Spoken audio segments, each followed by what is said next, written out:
पुष्कर सिंह धामी ने आज ऋषिकेश दौरे के दौरान वानप्रस्थ आश्रम में आयोजित श्रीमद् भागवत कथा में हिस्सा लिया। मुख्यमंत्री ने कार्यक्रम में पहुंचकर ज्ञान यज्ञ का शुभारंभ किया और धार्मिक आयोजन में सहभागिता की। कथा आयोजन को लेकर आश्रम परिसर में भक्तों की भारी भीड़ भी देखी गई। तो ऋषिकेश दौरे पर रहे सीएम पुष्कर सिंह धामी और वानप्रस्थ आश्रम में कथा का उन्होंने इस दौरान शुभारंभ किया। सीएम धामी का ऋषिकेश दौरा, तो वानप्रस्थ आश्रम में कथा का उन्होंने शुभारंभ किया। श्रीमद् भागवत कथा जहां पर वो पहुंचे सीएम पुष्कर सिंह धामी, और तो वानप्रस्थ आश्रम में उन्होंने कथा का शुभारंभ किया। तो आज ऋषिकेश दौरे पर रहे मुख्यमंत्री पुष्कर सिंह धामी, तो ऋषिकेश में पहुंचे हैं सीएम पुष्कर सिंह धामी वानप्रस्थ आश्रम में, जहां पर उन्होंने श्रीमद् भागवत कथा का शुभारंभ किया और इसी के साथ उन्होंने आशीर्वाद भी लिया। और आपको बता दें कि इस कथा में पहुंचने के लिए कई लोग पहुंचे हैं, कई श्रद्धालु यहाँ पर, भारी भीड़ यहाँ देखने को मिली श्रद्धालुओं की भी। तो आज ऋषिकेश दौरे पर रहे मुख्यमंत्री पुष्कर सिंह धामी, जहां उन्होंने कथा का शुभारंभ किया।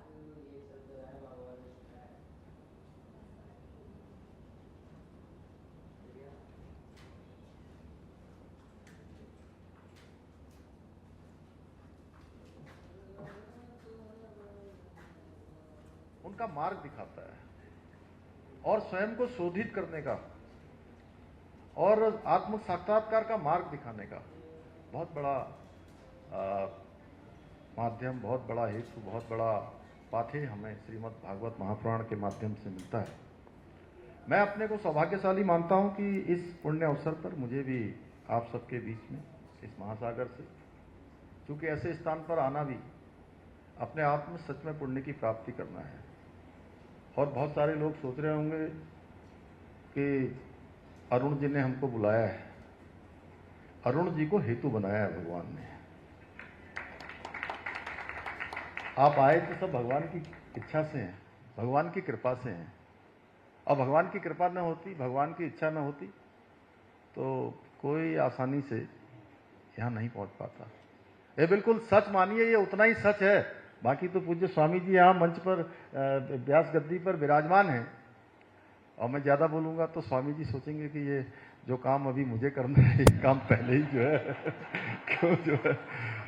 तो मैं इतना ही कहना चाहता हूं कि जैसे आज शाम को 6:30 से लेकर 6:45 के बाद सूर्यास्त हो जाएगा, और प्रातःकाल 5:45 से 6 बजे के बीच में सूर्योदय हो जाएगा।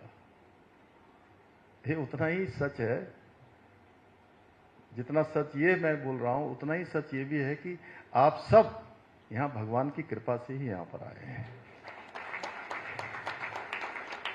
इसलिए मैं इस दिव्य आयोजन से जुड़े हुए समस्त आयोजकों को हृदय तल से आभार व्यक्त करता हूं। भाइयों बहनों, आज आदरणीय प्रधानमंत्री श्री नरेंद्र मोदी जी के नेतृत्व में हमारे सनातन संस्कृति की पताका संपूर्ण विश्व में लहरा रही है। अभी पूज्य स्वामी जी के बारे में जो कहा पूज्य चिदानंद जी ने कि जिस दिन वहां प्राण प्रतिष्ठा का कार्यक्रम हो रहा था, भगवान विराजित हो रहे थे, तो भगवान को विराजित होने के लिए हम सबको लंबे समय तक प्रतीक्षा करनी पड़ी। कई पीढ़ियां खप गई, लग गई, शताब्दियां बीत गई, और ये काम प्रधानमंत्री श्री नरेंद्र मोदी जी के नेतृत्व में हम सबको देखने को मिला। इसी प्रकार से बद्रीनाथ धाम, केदारनाथ धाम का पुनर्निर्माण हो, बाबा विश्वनाथ की नगरी में गलियारे का विस्तार हो, या उज्जैन महाकाल लोक का निर्माण हो, आज हमारी धार्मिक धरोहरों को सजाया जा रहा है, संवारा जा रहा है। न भूतो न भविष्यति। आदरणीय प्रधानमंत्री जी के मार्गदर्शन में देवभूमि उत्तराखंड के अंदर यहाँ का देवत्व बना रहे, यहाँ की सांस्कृतिक विरासत का संरक्षण हो, संवर्धन हो, उसके लिए हम निरंतर कार्य कर रहे हैं। हमने राज्य के अंदर, चाहे आज चारधाम यात्रा कल प्रारंभ हो गई है, हमारे चारों धाम हो, हेमकुंड साहब हो या मानस खंड हो, दोनों ही क्षेत्रों में हमारे धार्मिक स्थानों पे आज उनका चौड़ीकरण भी हो रहा है, उनकी कनेक्टिविटी को अच्छा बनाया जा रहा है, उनको जाने के मार्ग अच्छे बनाए जा रहे हैं, सभी सुविधाएं वहां पर बनाई जा रही हैं। विभिन्न कार्य आज इस दिशा में हो रहे हैं।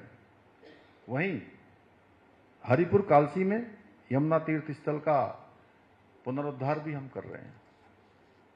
क्योंकि समय की मर्यादा है, इसलिए मैं बहुत विस्तार में नहीं जाना चाहूँगा। बहुत पहले के समय में वहाँ पर एक हरिपुर नगर हुआ करता था, प्रलय में वो विलीन हो गया। उस नगर को फिर से हमने संकल्प लिया है कि फिर से हम उसको जो है उसका पुनरुद्धार करेंगे, वहाँ पर एक नया नगर बसाएंगे। इसके साथ ही हरिद्वार चंपावत में महिला आरक्षण और महिला सुरक्षा के मुद्दे पर राजनीतिक बयानबाजी तेज हो गई है। कांग्रेस सचिव आनंद मेहरा ने केंद्र और राज्य सरकार पर तीखा हमला बोला है। मेहरा ने कहा कि 2023 में महिला आरक्षण बिल पास होने के बावजूद इसे राजनीतिक मुद्दा बनाया जा रहा है, जबकि जमीनी स्तर पर महिलाओं की सुरक्षा और सम्मान को लेकर स्थिति गंभीर बनी हुई है। उन्होंने कहा कि बलात्कार, हत्या और उत्पीड़न जैसे मामलों पर सरकार की चुप्पी सवाल खड़े करती है। इस बीच आंगनवाड़ी कार्यकर्तियों का अपनी मांगों को लेकर चल रहा धरना भी मुद्दे को और संवेदनशील बना रहा है।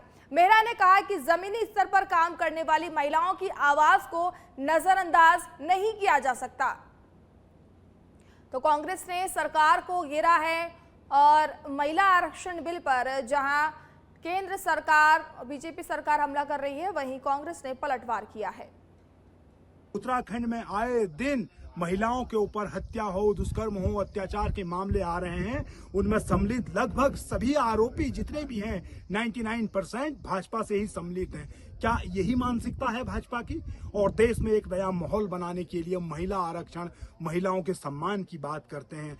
मैं भाजपा की तमाम नेत्रियों से कहना चाहता हूं, एक बार आप अपने गलेबान में झांक कर देखिए, अपने पार्टी के संस्कारों को देखिए, अपने नेताओं की नियति को देखिए, वो किस प्रकार से नारियों का अपमान करते हैं। उसे आप सम्मान मत बताइए, वो अपमान होता है नारियों का। और रही बात महिला आरक्षण की, तो मैं कहता हूं, मैं भाजपा से पूछना चाहता हूं, आने वाले आगामी 2027 इलेक्शन में आप उत्तराखंड में क्या 33% महिलाओं को सीट देंगे? क्या 50% महिलाओं को सीट देंगे? तो कांग्रेस ने सरकार को घेरा है और सरकार पर वो हमलावर नजर आ रही है। जहां एक तरफ बीजेपी की तरफ से महिला आरक्षण को लेकर विपक्ष पर आरोप लगाया जा रहा है, तो वहीं कांग्रेस भी अब सरकार पर तीखा प्रहार करती हुई नजर आ रही है। यानी कि कुल मिलाकर महिला आरक्षण पर अब सियासत लगातार गरमाती हुई नजर आ रही है। और अब सियासत जो है उत्तराखंड में भी देखने को मिली है, जहां चंपावत में महिलाओं ने भी जो है विपक्ष की, उन्होंने महिला आरक्षण को लेकर बीजेपी पर तीखा प्रहार किया है और लगातार इस आरक्षण को लेकर पक्ष विपक्ष आपस में लड़ते नजर आ रहे हैं। रुड़की में बहला फुसलाकर ले जाई गई नाबालिग बच्ची को पुलिस ने बेंगलुरु से सकुशल बरामद कर लिया है। ये कार्रवाई ऑपरेशन प्रहार के तहत की गई है। मामला पिरान कलियर थाना क्षेत्र का है, जहां 9 अप्रैल को एक महिला बच्ची को कपड़े दिलाने के बहाने अपने साथ ले गई और फिर लापता हो गई। परिजनों की शिकायत पर पुलिस ने तुरंत केस दर्ज कर जांच शुरू कर दी है। सीसीटीवी फुटेज और मोबाइल लोकेशन के आधार पर पुलिस टीम कर्नाटक पहुंची और स्थानीय पुलिस की मदद से आरोपी महिला को गिरफ्तार कर बच्ची को सुरक्षित वापस लाया गया। जांच में खुलासा हुआ है कि आरोपी महिला बच्ची को बड़े शहरों में भीख मंगवाने और गलत धंधे में धकेलने की साजिश रच रही थी। एसपी देहात शेखर चंद सुयाल ने बताया कि इस सफल कार्यवाही के लिए कलियर पुलिस बधाई की पात्र है और उन्हें सम्मानित करने का प्रस्ताव भेजा जाएगा। तो बेंगलुरु से बरामद कर ली गई है बालिका। रुड़की से बहला फुसलाकर नाबालिग बालिका को एक महिला ले गई थी और दावा किया जा रहा है कि ये महिला बच्ची के साथ में कुछ गलत करती, उसको भीख मंगवाती या और भी कुछ काम कराती, लेकिन इससे पहले ही पुलिस की तत्परता से बच्ची को सकुशल बचा लिया गया है और ये मामला लगातार गरमा रहा था। और इस बीच पुलिस की तत्परता से बेंगलुरु से सकुशल बच्ची को बरामद कर लिया गया है। साथ ही साथ आरोपी महिला को गिरफ्तार कर लिया गया है और उस महिला से पूछताछ की जा रही है कि कहीं इनके किस गिरोह से जुड़ी हुई हैं या और भी कोई बच्चे उनके संपर्क में हैं, तो उनसे जांच की जा रही है। महिला और बच्ची को दोनों को रिकवर किया। कल अपने मजिस्ट्रियल स्टेटमेंट में बच्ची का कहना है कि इस दौरान उस महिला ने उससे भीख मंगवाई और उसके इरादे ठीक नहीं थे, वो उसको आगे और उसका मिसयूज कर सकती थी। तो इस बिहाफ पे हमने उस महिला की अरेस्टिंग करी है। ह्यूमन ट्रैफिकिंग का एक क्लियर कट मामला है, तो एक अच्छी उपलब्धि थाना कल्याण ने एक संवेदनशील मामले में की है। शाबाशी का पात्र है पूरा थाना और हम इनके पुरस्कार के लिए ऊपर उच्च अधिकारियों को एक प्रस्ताव भेजेंगे।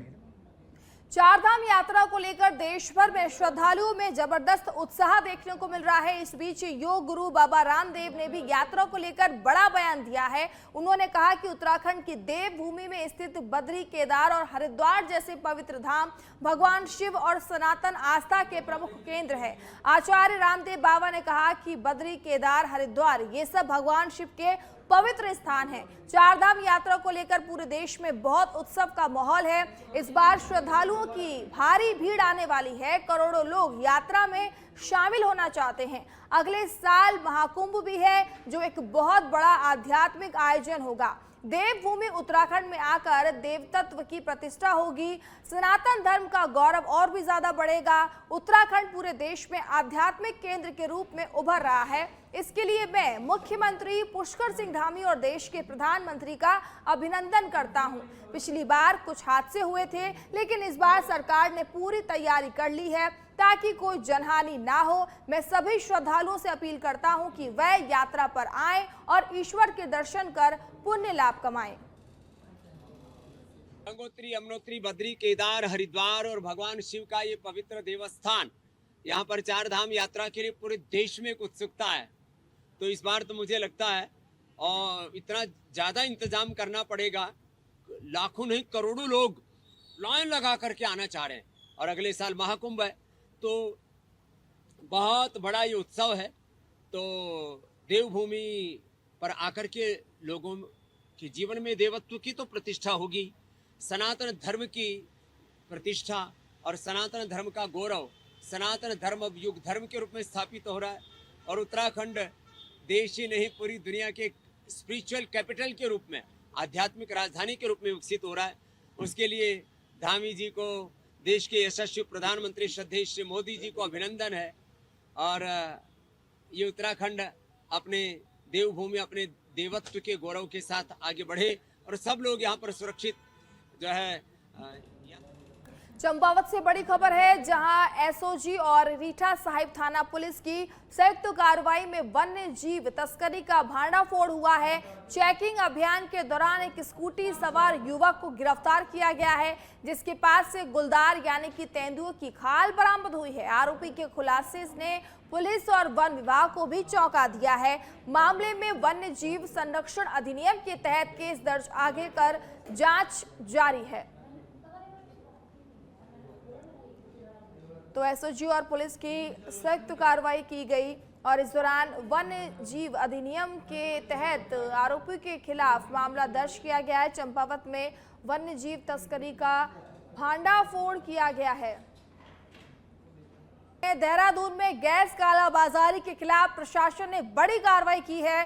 डीएम सविन बंसल के निर्देश पर क्यूआरटी टीम ने देर रात ताबड़तोड़ छापेमार कार्रवाई की है। काली बस्ती शस्त्रधारा रोड पर निरंजनपुर में चलाए गए अभियान में पहले चरण में 7 सिलेंडर जब्त किए गए, जिससे अवैध भंडारण का खुलासा हुआ। इसके बाद दूसरी बड़ी कार्रवाई में 32 गैस सिलेंडर और 4 रिफिलिंग उपकरण बरामद किए गए। हैरानी की बात यह रही कि बंद पेट्रोल पंप के कमरे में अवैध गैस रिफिलिंग का काम चल रहा था। प्रशासन ने मौके से 327 सिलेंडरों से लदा एक वाहन भी जब्त कर लिया है।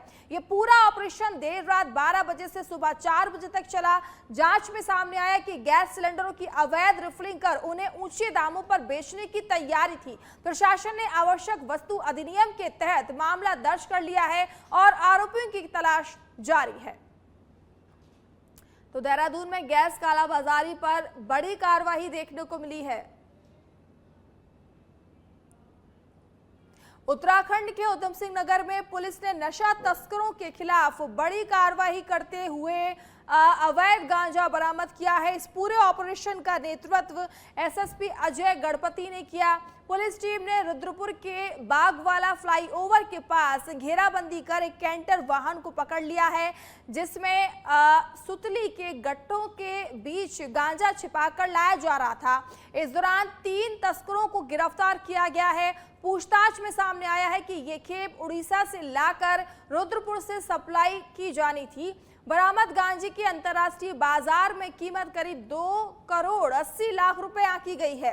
मुख्यमंत्री पुष्कर सिंह धामी के नशा मुक्त देवभूमि अभियान के तहत पुलिस की इस कार्रवाई को बड़ी सफलता माना जा रहा है। पुलिस ने आरोपी के खिलाफ एनडीपीएस एक्ट के तहत मामला दर्ज कर आगे की जांच शुरू कर दी है। माननीय मुख्यमंत्री महोदय के निर्देशानुसार ड्रग फ्री देवभूमि मिशन के तहत लगातार जनपद उधम सिंह नगर द्वारा कार्रवाई की जा रही है नशा तस्करों के खिलाफ। इसी के क्रम में ऑपरेशन प्रहार के अंतर्गत कल दिनांक 18 अप्रैल को रुद्रपुर क्षेत्रांतर्गत हमारी कोतवाली रुद्रपुर की टीम तथा एसओजी की टीम सघन चेकिंग अभियान चला रही थी। इसी दौरान बागवाला फ्लाईओवर के पास में कैंटर को रोका गया और क्षेत्राधिकारी राजपत्रित अधिकारी के प्रेजेंस में सघन चेकिंग की गई।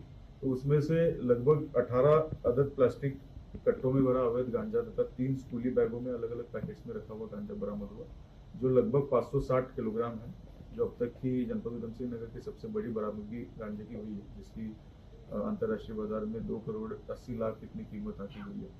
इसके अलावा एक कैंटर वाहन सीज हुआ है और 5 मोबाइल फोन्स सीज हुआ है। इसमें 3 आरोपियों को पुलिस ने गिरफ्तार किया है, जिसमें संजय गुप्ता जो आरोपी है ये रुद्रपुर का रहने वाला है और ये पूर्व में भी 2 मुकदमे इनके ऊपर है, जिसमें वो जेल में जा चुका है और इनकी 3 करोड़ से भी ज्यादा की संपत्ति उधम सिंह नगर पुलिस द्वारा सीज करने की कार्रवाई की गई है। इसके अलावा 2 जो अपराधी है, जिसमें एक डिट्टू यादव है और एक मोहित यादव है, ये मैनपुरी के रहने वाले हैं। इन लोगों को भी अरेस्ट किया गया है। हमारे इस पूरे कार्रवाई में मुकदमा हमने लॉन्च किया है, इनको न्यायिक हिरासत में लिया जाएगा। ये जो 3 अभियुक्त थे, इनके द्वारा ये बताया गया कि उड़ीसा से ये गांजा लेके आए थे और जनपद उधम सिंह नगर में बेचने। देहरादून से खबर है, 2027 के विधानसभा चुनाव से पहले सामाजिक न्याय पार्टी ने अपनी सक्रियता बढ़ा दी है। पार्टी अब संगठन विस्तार और नए कार्यकर्ताओं को जोड़ने पर जोर दे रही है। इसी कड़ी में देहरादून में आयोजित कार्यक्रम में बड़ी संख्या में लोगों को पार्टी की सदस्यता दिलाई गई। इस मौके पर राष्ट्रीय अध्यक्ष देवेंद्र कश्यप और प्रदेश अध्यक्ष पुनीत कश्यप मौजूद रहे। पार्टी ने दावा किया कि वह 2027 के चुनाव में एक मजबूत विकल्प के रूप में उभरेगी।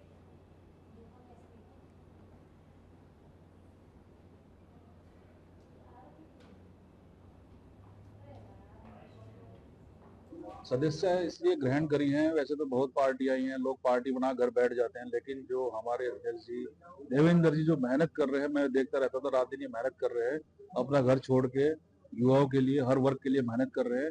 इसी से मैं प्रभावित होकर मैंने ये पार्टी ज्वाइन करी है और इसमें मेरी तन मन धन से पूरा इसमें सहयोग रहेगा और जितना मेरी टीम है, हर वर्ग की टीम है मेरी, ऐसा नहीं कि मेरी बिरादरी से मेरी टीम है, हर वर्ग के मेरे दोस्त हैं, सभी वर्ग मेरे साथ में हैं और हमारी कोशिश यही रहेगी कि अब की बार 2027 में हमारे भी विधायक निकल जाए। पार्टी का नाम ही सामाजिक न्याय है। सामाजिक न्याय का अर्थ ही वो होता है जो इस देश में दबा कुचला, शोषित, वंचित, जिसको अधिकार नहीं मिले शिक्षा में, नौकरी में, कहीं भी, उसको विकास की मुख्य धारा में लाने के नाम को सामाजिक न्याय कहते हैं। अगर ये सामाजिक न्याय का काम ये पार्टी कर देती, जो बाबा साहब अम्बेडकर जी ने संविधान में लिखा था कि सबको समान शिक्षा मिले, सबको समान व्यवस्था मिले, लेकिन 78 साल से जो कांग्रेस और भाजपा ने जो शासन किया है उसमें कुछ पूंजीपति लोगों की ये पार्टी है और पूंजीपतियों का ये दोनों पार्टी भला करती है और जो गरीब शोषित वंचित वर्ग है, ना तो उसको शिक्षा में स्थान मिलता है, ना उसको नौकरियों में स्थान मिलता है। सदस्य इसलिए ग्रहण करी हैं, वैसे तो बहुत। लोहाघाट से खबर है, जहां स्वच्छता और पर्यावरण संरक्षण को लेकर एक विशाल जन अभियान चलाया गया। जिला अधिकारी मनीष कुमार के नेतृत्व में बाड़ीगाड़ में डिग्री कॉलेज रोड पर चले इस अभियान में लोगों ने श्रमदान कर इसे जन आंदोलन का रूप दे दिया। इस दौरान करीब 13 टन कचरा एकत्रित कर निस्तारण किया गया। प्रशासन ने स्थानीय नागरिकों, युवाओं, स्वयंसेवी संगठनों की भागीदारी ने इस अभियान को बेहद सफल और प्रेरणादायक बना दिया है। तो पर्यावरण संरक्षण का संदेश दिया गया। में हमारा साथ दिया और स्वच्छता हमारे लिए बहुत ज़रूरी है और जिसमें हम सबको बढ़ चढ़ के हिस्सा लेना है। जो आज ये मुहिम है, इसमें आज ही हमें शुरू करके और आज ही ख़त्म नहीं करना, इसको हमें आगे तक लेके जाना है। और साथ ही एक अनुरोध भी है कि हमने यहाँ सेल्फ एनुमरेशन का भी कैंप लगाया है। तो जिसकी स्वगणना नहीं हुई है, जो लोग यहाँ आज पार्टिसिपेट कर रहे हैं, सबसे अनुरोध रहेगा कि वो सभी अपना स्वगणना यहाँ पे करा के जाएं, ताकि उसमें भी हम अपना योगदान दे सकें। मैं सभी लोगों से अनुरोध करना चाहूँगा कि आज स्वच्छता अभियान के तहत जो हम कार्य करेंगे, अपने साथ ही साथ अपने घर से शुरुआत करते हुए, अपने अगल बगल से शुरुआत करते हुए, अपने मोहल्ले से शुरुआत करते हुए, आज देखा होगा अपने लोहागढ़ नगर, सब जितनी भी लोहागढ़ नगर में देवपुरी जनता रहती है, आप लोगों की वजह से ही आज लोहागढ़ नगर स्वच्छ और सुंदर दिखता है। इसी प्रकार हम जिले में जाएंगे, जिले से हम प्रदेश में जाएंगे तो हमारा प्रदेश स्वच्छ और सुंदर लगे। एक है मुहिम जो आज छेड़ रखी है हम लोगों ने, ये मुहिम लगातार चलनी चाहिए। और लगातार स्वच्छता अभियान में देखा गया है कि बहुत सारे लोग आते हैं, कोई बुरा मत मानना, बहुत सारे लोग एक स्थान में बैठ जाते हैं, खड़े रहते हैं। इससे जो दूसरा काम कर रहा है उसमें भी फर्क पड़ता है। वो भी कहता है यार चलो ये तो खड़ा है, मैं भी खड़े रहता हूँ, मैं क्यों करूँ। में हमारा साथ दिया। भीमताल के ब्लॉक प्रमुख डॉक्टर हरीश सिंह बिष्ट ने देवीधुरा, पटवाड़ा, डांगर, बोहरा गांव बेल में निर्माणाधीन विकास कार्यों और प्रधानमंत्री ग्राम सड़क योजना मार्ग का निरीक्षण किया। इस दौरान ब्लॉक प्रमुख डॉक्टर बिष्ट ने कहा कि पटवा डंगर से नई शिला सड़क विगत समय से क्षतिग्रस्त थी, जिससे स्थानीय ग्रामीणों को आवागमन में भारी दिक्कतों का सामना करना पड़ रहा था। भारी बारिश और अन्य कारणों से सड़क के कई हिस्से पूरी तरह से क्षतिग्रस्त हो चुके हैं, जिससे दुर्घटना का खतरा बना हुआ था। आपदा के दौरान सड़क मार्ग का कार्य किया जा रहा है। साथ ही जो सड़क मार्ग खराब हो चुका है उसको ठीक कराने के लिए अधिकारियों और कर्मचारियों को निर्देशित किया गया है।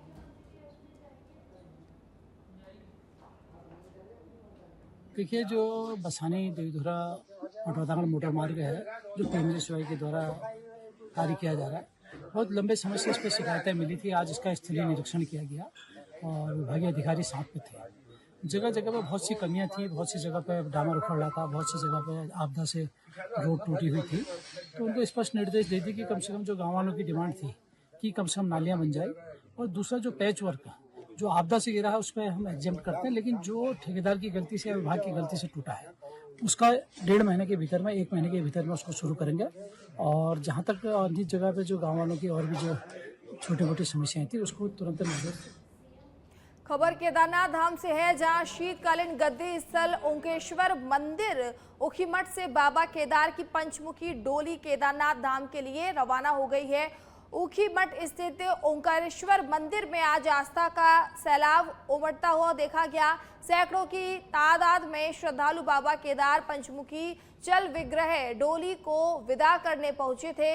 वैदिक मंत्रोच्चारण और बाबा के जय जयकारों से पूरा मंदिर परिसर गूंज उठा। बाबा केदार के कपाट 22 अप्रैल को सुबह 8 बजे श्रद्धालुओं के लिए खोल दिए जाएंगे। डोली विभिन्न पड़ावों से होते हुए 21 अप्रैल शाम तक केदारनाथ धाम पहुंचेगी।